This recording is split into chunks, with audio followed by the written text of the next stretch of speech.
to mean, but the last thing that I'm leaving is that you must know why you're writing your name.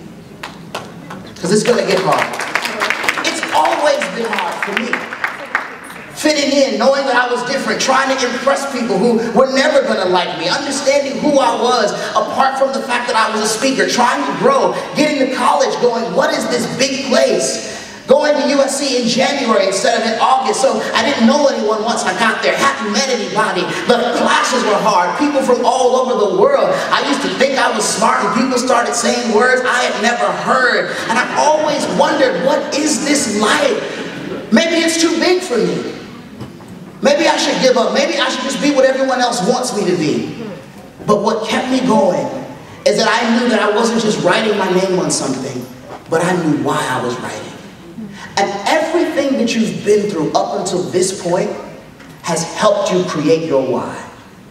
Every person who mistreated you, every time you had it hard in school, every test you failed and every test you aced, everything that you've come through, every person you've met, every connection, every person who has spoken into your life or told you you were nothing, all of those people and things come together to create your why. And when you have a strong why, nothing will stop you, because the duration of your endurance is determined by the depth of your why.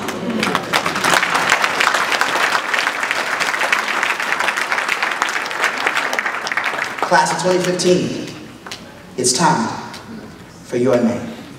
And it's time for your name, not just because you're cool, not just because you're on stage, not just because you're graduating, not just because there's a guy in the suit who wants to say nice things to you. It's time for your name because it's more than your name.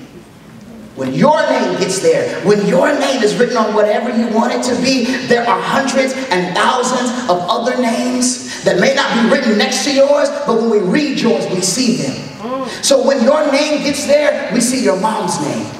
When your name gets there, we see your dad's name. When your name gets there, we see your brothers and your sisters and your cousins. When your name gets there, we see your city's name. When your name gets written there, we see Compton, Watts, Inglewood, all the way to the IE and other states. When your name gets there, we see the names of African Americans who were lynched, whose names never make it to the history book. When your name gets written, we see Trayvon's name.